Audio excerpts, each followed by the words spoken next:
Não fui convidado para o casamento da minha irmã. Não porque causo drama, nem porque moro em algum lugar remoto e inacessível, mas porque sou uma fonte de problemas, de acordo com minha mãe, Teresa. Uma maneira educada de dizer que fui cortado da família sem um anúncio oficial. A mensagem da minha irmã chegou numa tarde como qualquer outra, mas quando a li, senti meu coração cair no chão. Meu nome é Lucas, tenho 32 anos. Sou um irmão mais velho normal, nada de especial, exceto por sempre ser o único a limpar a bagunça que minha família deixou para trás. Minha adolescência foi toda sobre consertar os buracos que minha irmã Isabela, agora com 28 anos, deixava, toda vez que tropeçava. Fosse um rompimento, perder um emprego ou apenas estar entediada e perdida, Isabela sempre me ligava e eu sempre aparecia. E agora estou fora do casamento dela. A mensagem de Isabela foi curta e falsa. Ei, só para avisar que a lista de convidados foi finalizada. Tivemos que cortar muita gente, espero que você entenda. Amor, você entende? Eu não sou um primo distante que ninguém vê há 10 anos. Não sou um antigo colega de classe que ela manteve por educação. Eu sou o irmão dela, aquele que atravessou fronteiras estaduais para trazê-la para casa depois que ela foi abandonada. A pessoa que pagou seu aluguel quando sua conta bancária estava vazia. A pessoa que ficou acordada à noite, ouvindo-a chorar sobre o estresse do trabalho. E agora estou sendo jogado de lado como se fosse um estranho. Olhei para minha tela. No começo pensei que tinha que haver um engano, que isso era uma piada idiota. Mas então, quando liguei para Teresa, tudo ficou dolorosamente claro. Ela atendeu depois de 2 toques. Sua voz estava excepcionalmente alegre. Lucas, querido, o que está acontecendo? Eu não rodeei. Acabei de receber uma mensagem de Isabela. Ela disse que a lista de convidados foi finalizada e eu não estou nela. O que está acontecendo? Houve uma pausa suspeita. Do outro lado, escutei aquele tipo de suspiro que sempre me fez sentir como uma criança exagerando. Oh, Lucas, não faça disso um grande problema. É apenas um casamento. É apenas um casamento. Senti meu peito apertar. Sou irmão dela. Mãe. Como eu poderia não ser convidado? Ela estalou a língua. Aquele som que sempre me deixava louco. Não é nada pessoal, querido. Isabela e Gustavo têm que economizar dinheiro. Tudo está tão caro agora. Todo mundo tem que se comprometer um pouco. Tentei manter a calma. Mãe, eu acabei de ver a postagem de Isabela no Instagram. Ela reservou um salão de banquetes chique em San Diego. Mais de 120 convidados. Até mesmo os amigos dela do ensino médio estão convidados. Eu valho menos do que eles? A voz dela de repente ficou firme. Você está exagerando, Lucas. Não deixe essa coisinha te machucar. Machucar. A mim mesmo? Não, mãe, você entendeu errado. Essa não foi a primeira vez que fui tratado como se minha presença fosse opcional. Eu estava acostumado a ser esquecido, mas dessa vez eu não ficaria quieto. Não discuti. Não implorei para ser reconsiderado. Desliguei, e pela primeira vez na minha vida, decidi que, se eles não precisam de mim, eu também não preciso deles. Abri meu laptop e entrei em um site de viagens. Se Isabela pensava que eu ficaria em casa deprimido no dia do casamento dela, ela estava completamente errada. Eu estava indo longe, muito longe. Eu tiraria as férias da minha vida, e pela primeira vez em anos, eu me colocaria em primeiro lugar. Eu costumava pensar que, se fosse bom o suficiente, paciente o suficiente, chegaria um dia em que eu seria apreciado. Mas, quanto mais penso nisso, mais percebo que eu era apenas uma sombra, sempre lá quando necessário, sempre desaparecendo quando as coisas melhoravam. Ninguém nunca perguntou se eu estava cansado. Ninguém nunca parou para dizer obrigado. Isabela sempre foi emocional, impulsiva e cegamente confiante em relacionamentos. Ainda me lembro da noite em que ela tinha 22 anos, chorando loucamente na beira da estrada, depois que um cara com quem ela namorou por 3 meses a abandonou. Naquela noite, eu estava no turno da noite no hospital, 14 horas seguidas no pronto-socorro.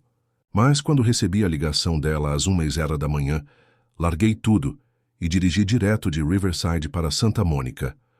Ela estava encolhida no meio-fio, com os olhos manchados de maquiagem e vermelhos, segurando uma garrafa de vinho barato pela metade.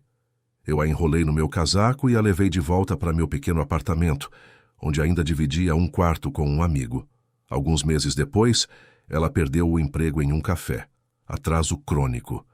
Ela me ligou em pânico, chorando, dizendo que não tinha dinheiro suficiente para pagar o aluguel. Eu não tinha muito, mas transferi os $900 para ela, o dinheiro que economizei para a mensalidade do próximo semestre. Tive que adiar meu curso de laboratório. Mas não me arrependi. Naquela época eu achava que era isso que um irmão deveria fazer. Então veio Maurício, o cara do marketing sem cérebro. Teresa o adorava, como se ele fosse um personagem de filme da Hallmark. Ele realmente ama a Isabela, ela dizia. Mas era óbvio que ele estava apenas usando o cartão de crédito dela. Isabela estava cega, e eu era o bandido por avisá-la. E quando ele limpou o apartamento dela e desapareceu sem deixar vestígios, quem dirigiu 3 horas até San Diego para pegá-la do chão da sala de estar? E o que Teresa disse? Lucas, não seja duro com ela. Isabela é sensível, você é o irmão dela, deve entender, certo? Sempre fui eu quem teve que entender. Isabela nunca teve que entender ninguém. Toda vez que ela errava, Teresa encontrava um jeito de justificar. Isabela ainda é jovem. Isabela não é tão forte quanto você. Isabela só precisa de um pouco mais de tempo. 10 anos se passaram. E esse pouco mais de tempo me transformou em uma tábua de salvação incondicional. Ela me ligava quando perdia o telefone, quando precisava marcar uma consulta médica. Mesmo que fosse só para perguntar qual vestido usar, para uma entrevista. Eu estava sempre lá, sempre ouvindo. Mas quando passei uma semana no hospital com apendicite, quem veio me visitar? Ninguém. Nem mesmo Teresa, que derramava amor sobre Isabela como um copo transbordando. Ela só me ligou uma vez e encerrou a ligação com: eu achei que você já estava acostumado com a dor agora, Lucas. Algo dentro de mim começou a apodrecer. A partir daquele momento comecei a me afastar. Parei de falar, parei de compartilhar. Mas continuei ajudando, continuei carregando o fardo, porque pensei que era a coisa certa a fazer. Pensei que, se continuasse amando, eles veriam. Mas a verdade é que o amor nunca é o suficiente quando alguém decide ignorar isso desde o começo. E agora, eles não estavam apenas me ignorando. Eles me cortaram completamente, como se eu fosse um personagem secundário desnecessário na história de suas vidas. Eles não me convidaram, não me mencionaram. E quando eu reagi, minha mãe teve a coragem de chamar isso de exagero. Ela poderia convidar 120 pessoas, contratar uma banda ao vivo, fazer um casamento na praia, ao ar, livre, mas não havia espaço para mim. Eu a viga de suporte invisível. Durante os anos em que ela quase perdeu tudo, eu sentei lá na frente do meu laptop, enquanto a brisa da tarde passava pela janela. Uma xícara de café frio estava na mesa ao lado. No meu telefone, a mensagem de Isabela ainda curta, ainda sem graça, ainda sem emoção. Espero que você entenda. Eu digitei uma resposta e então apaguei. Digitei novamente. Apaguei outra vez. Finalmente desliguei meu telefone. Eu entendi e não iria perdoar dessa vez. Eu não queria mais discutir. Eu não queria outra mensagem da mamãe me dizendo para ser compreensivo com Isabela. Nem uma ligação falsa e doce da minha irmã tentando amenizar as coisas. Eles escolheram me apagar do maior dia da nossa família. Então, eu os apagaria da lista de prioridades da minha vida, abri meu laptop. Meus dedos voaram pelo teclado, clicando como se eu estivesse liberando cada grama de raiva. Em 40 minutos, eu tinha reservado as férias dos meus sonhos. Uma semana em um resort 5 estrelas em Santa Lúcia. Uma suíte com vista para o mar. Com serviços de spa-piscina infinita e varanda privativa. Café da manhã incluído. Não era barato, mas eu estava farto de viver frugalmente para ajudar todo mundo. Desta vez, eu estava gastando dinheiro para mim. Não para sustentar a família. Não para emprestar algumas centenas de dólares para minha irmã. Estas eram minhas férias, para fazer algo que eu nunca me permiti antes, aproveitar sem pedir permissão a ninguém. Depois de reservar, levantei-me e fui até a varanda. O vento do fim do verão em Riverside roçou meu rosto. Mas em vez de me sentir renovado, parecia frio e vazio. Este não era mais um lugar onde eu queria ficar. Não durante a semana em que minha família faria um grande casamento e fingiria que eu nunca existia. Peguei meu telefone e abri o Instagram. Na minha galeria havia uma foto de uma viagem de negócios para Santa Bárbara, eu sentado em um café, expresso na mão, um sorriso fraco, relaxado o suficiente para não parecer falso. Ajustei as cores, adicionei um filtro quente e escrevi a legenda. Dizem que ser cortado da lista de convidados é horrível, mas eu acho que vou sobreviver. Cliquei em postar. 10 minutos depois, as notificações começaram a chegar. Meu primo Bruno enviou um emoji rindo. Um velho amigo comentou: "Não se esqueça de me levar na próxima vez." E o mais surpreendente, tia Denise, a única parente que já me defendeu, comentou: "Orgulhosa de você por escolher sua própria felicidade." Eu me encostei na parede e li silenciosamente cada resposta. Nenhuma palavra da mamãe, nenhum emoji de Isabela. Perfeito. Na manhã seguinte, levei minha mala para o aeroporto, sem aviso, sem itinerário deixado para trás. Embarquei naquele avião, como se estivesse saindo do papel que vinha desempenhando por mais de uma década. O papel do irmão persistente. A criança madura que tem que se sacrificar. O homem a quem nunca foi permitido ficar bravo. O champanhe da primeira classe foi derramado até a borda. Uma revista de viagens estava no apoio de braço, com uma manchete em negrito: "Viva plenamente por uma vez." Eu ri baixinho. Durante todo o voo, meu telefone ficou no silencioso. Quando pousamos no aeroporto de Reuanoha, um SUV preto elegante já estava esperando. O motorista, um homem local com um sorriso gentil, tinha toalhas relaxantes prontas. Eu não. Tive que levantar um dedo. Tudo estava perfeitamente organizado, porque reservei o pacote mais caro. Enquanto dirigíamos ao longo da costa, abaixei a janela. A brisa do oceano carregava aromas de sal e jasmim. À distância, casas com telhados vermelhos pontilhavam as colinas, e a água brilhava em tons de turquesa. Eu nunca tinha visto o mundo parecer tão bonito. Quando entrei no saguão do resort, parecia que estava entrando em uma pintura. Tetos altos, palmeiras crescendo dentro de casa, madeira escura brilhante na recepção, e a equipe me cumprimentando com um coquetel tropical gelado. Entreguei meu passaporte. A recepcionista sorriu. "Bem-vindo de volta, Sr. Lucas." Eu ri. "Esta é minha primeira vez aqui." "Por que bem-vindo de volta?" Ela piscou. "Porque esperamos que você queira voltar." Eu não respondi, mas na minha cabeça eu sabia. Sim, talvez eu volte, não por eles, por mim. Entrei no quarto e me joguei na cama. Abri meu telefone, não para ler mensagens, mas para postar. Outra foto. A vista da sacada. Oceano azul infinito, luz do sol dourada, um copo de coquetel captando a luz. Desta vez, a legenda era mais curta. Quando uma porta se fecha, outra se abre, direto para o mar. Então tranquei meu telefone e fiquei quieto, deixando o silêncio se instalar. Eles escolheram me cortar de suas vidas, e eu escolhi viver uma vida onde eu não precisava mais da aprovação de ninguém.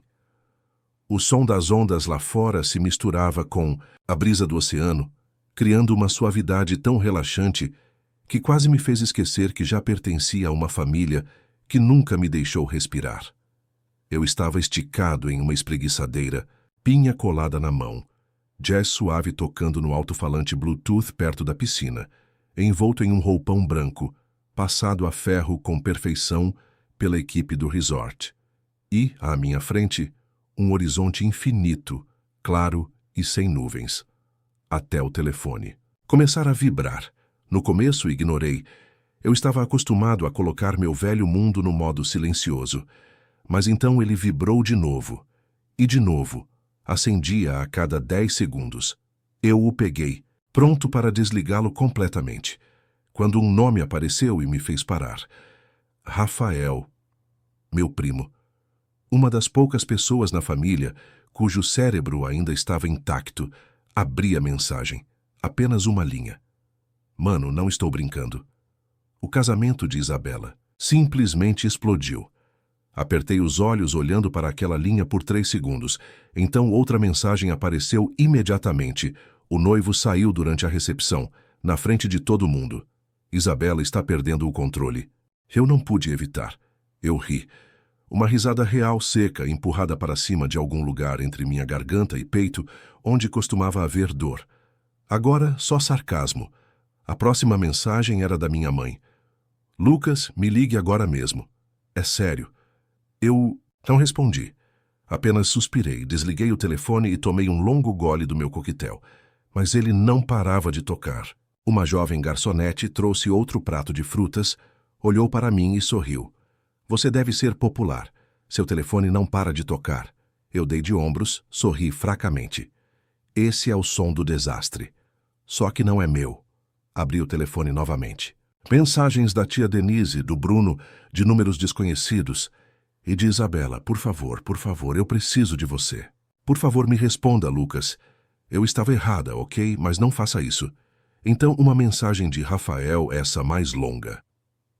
Isabela e Gustavo entraram em uma grande briga na sala de preparação.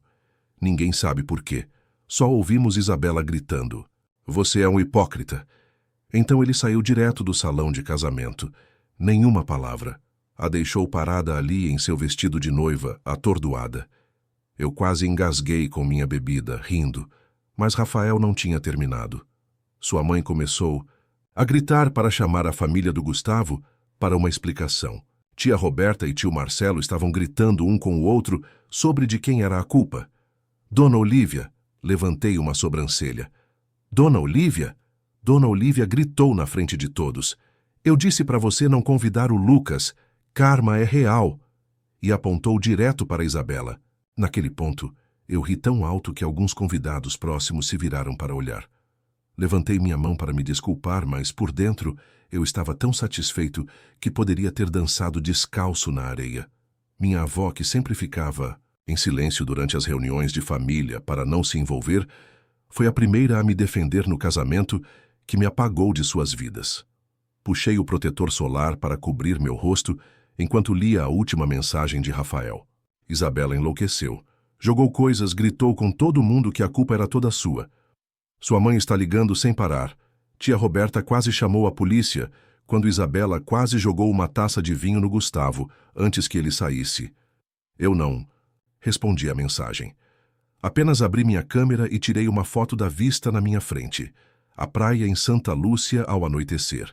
Céu azul cristalino, ondas suaves rolando como se nunca tivessem ouvido falar de caos. Postei no Instagram com a legenda: não fui convidado para o casamento? Não é grande coisa. Ser não convidado de um desastre é ainda melhor. E desliguei meu telefone. Eu estava deitado em uma espreguiçadeira perto da piscina infinita, pés apoiados no corrimão de madeira. Uma mão segurava um mojito, a outra, um romance. Eu não tinha passado da página 3, não porque não fosse bom, mas porque eu continuava sendo interrompido por coisas que me faziam rir alto. Uma delas era a mensagem ainda brilhando na minha tela. Por favor, preciso de você. Por favor, me responda. De Isabela. Eu continuei lendo como se fosse um enigma. Não, isso não pode ser. Essa era a mesma irmã que menos de uma semana atrás teve que cortar a lista de convidados e não achou que seu próprio irmão merecia um lugar em seu casamento de ouro.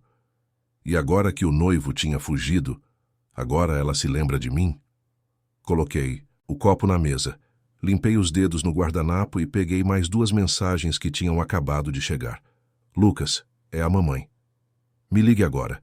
Isso não é hora de ser teimoso. Alguns segundos depois, a família está se desintegrando. E onde você está? No nosso maior momento de necessidade, você escolheu fugir como uma criança. Estou tão decepcionada. Ah, maravilhoso. Isabela implorando como se eu fosse a última tábua de salvação em um oceano em chamas. E Teresa de volta ao seu caminho normal. Você é o problema, não ela. Abri minhas mensagens bloqueadas. Mais de 20 mensagens não lidas. Da minha mãe, de Isabela, de tia Roberta e alguns números desconhecidos. Imaginei que fossem parentes distantes. As mensagens da minha mãe continuavam. Somos uma família, Lucas. Não importa o que aconteça, você não pode virar as costas para seu próprio sangue. Isabela está quebrando. Ela precisa de você. Eu preciso de você. Se você tivesse alguma maturidade, estaria aqui nos ajudando agora. Eu não sabia se ria ou jogava meu telefone no mar. Ajuda? Eu tenho ajudado minha vida toda, mãe. Eu ajudei quando ninguém se incomodou em perguntar se eu estava bem. Eu ajudei quando Isabela desmoronou, enquanto você continuou culpando o mundo, em vez de olhar para os hábitos egoístas da sua filha. E agora, quando a bomba que eles construíram finalmente explodiu, eles querem que eu volte e o salve. Abri a captura de tela da mensagem de Isabela e li devagar. Por favor, preciso de você. Digitei uma resposta. Engraçado, você não precisava. De mim no dia mais importante da sua vida. Mas agora precisa, depois que tudo desmorona. Gustavo fez isso? Digitei outra. Desculpe, estou ocupado aproveitando o meu pequeno colapso infantil. O relacionado também. No final enviei apenas uma foto. Pôr do sol em Santa Lúcia, o céu, luz vermelha brilhante, refletindo nas ondas como fogo. Com uma linha. Sobrevivi ao ser cortado da lista de convidados. Agora estou apenas vivendo. E bloqueei todos eles de novo. Não sabia qual era o sentimento no meu peito. Havia raiva, satisfação ou apenas alívio, mas eu sabia de uma coisa com certeza. Eu não queria salvar mais ninguém, especialmente pessoas que só me viam como seu. Plano B. Um tempo depois, o telefone tocou novamente. Dessa vez era uma mensagem de voz. Eu não estava planejando ouvir, mas a curiosidade venceu. Apertei o play. A voz da minha mãe estava afiada, frenética. Lucas, você precisa parar com esse comportamento infantil. Você não pode simplesmente continuar fugindo. Isabela está tendo um colapso e você está agindo como se nem se importasse. A família deve ficar unida. Quando as coisas estão difíceis, não desapareça. Soltei uma risada amarga e balancei a cabeça. A família não deve usar você como capacho até que ele se desgaste, só para se lembrar de você quando o chão estiver sujo. Outra mensagem, de voz. Dessa vez a voz de Isabela engasgou. Sinto muito, ok? Eu não deveria ter deixado você de fora do casamento. Eu fui estúpida, mas agora não sei o que fazer. Você é o único que pode me acalmar. Eu preciso de você.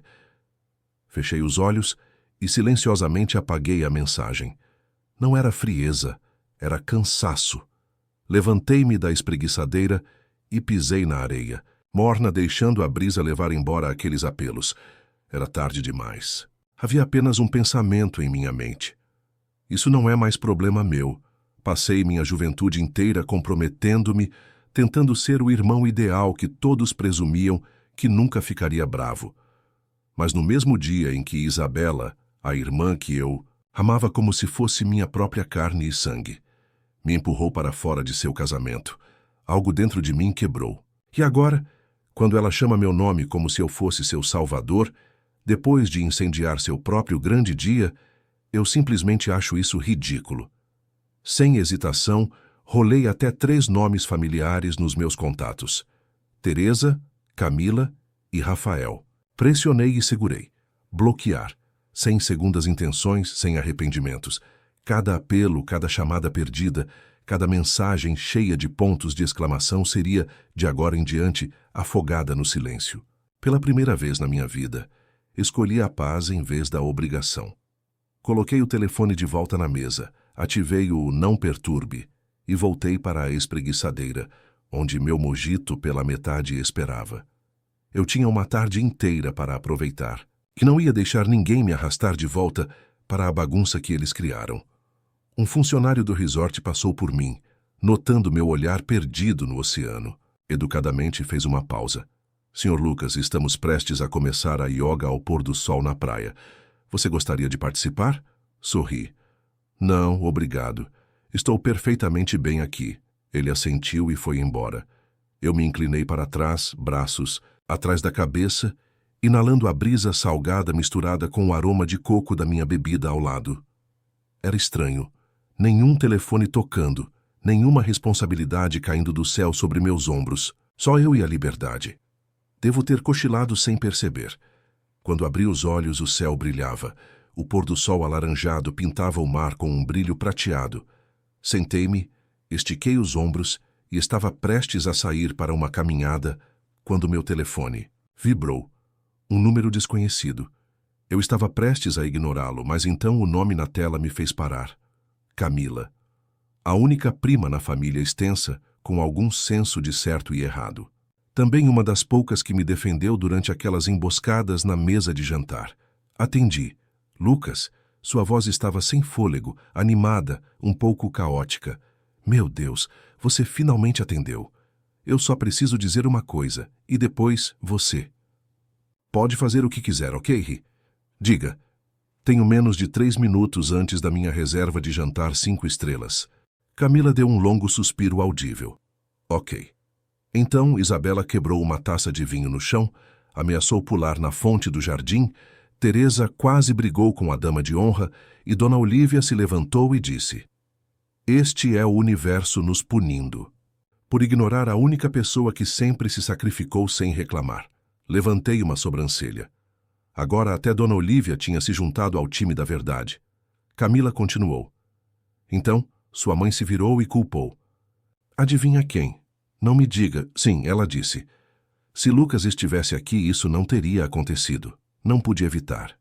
Ri alto, uma risada profunda e prolongada de pura satisfação.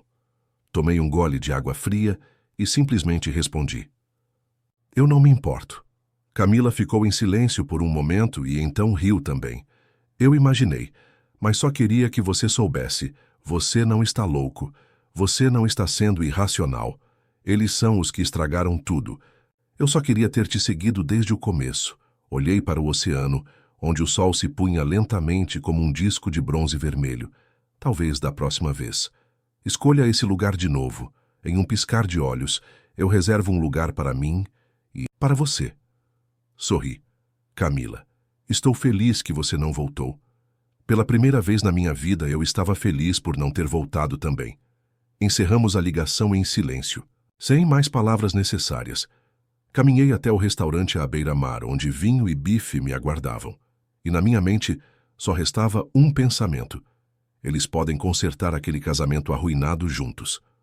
Quanto a mim, estou mantendo essa liberdade, não importa o que aconteça.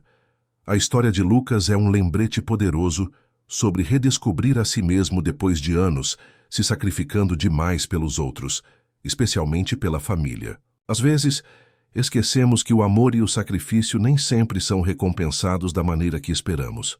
A escolha de Lucas de ir embora em busca de paz e liberdade foi ousada, mostrando que colocar a si mesmo em primeiro lugar, às vezes, é necessário para viver uma vida plena. Nem sempre podemos ser aqueles que apagam incêndios para os problemas de todos os outros. O que você acha da decisão de Lucas nesta história? Você seria corajoso o suficiente para escolher a si mesmo quando sua família mais precisa de você? Compartilhe seus pensamentos nos comentários e não se esqueça de seguir o canal, para não perder mais histórias reais sobre família e crescimento pessoal.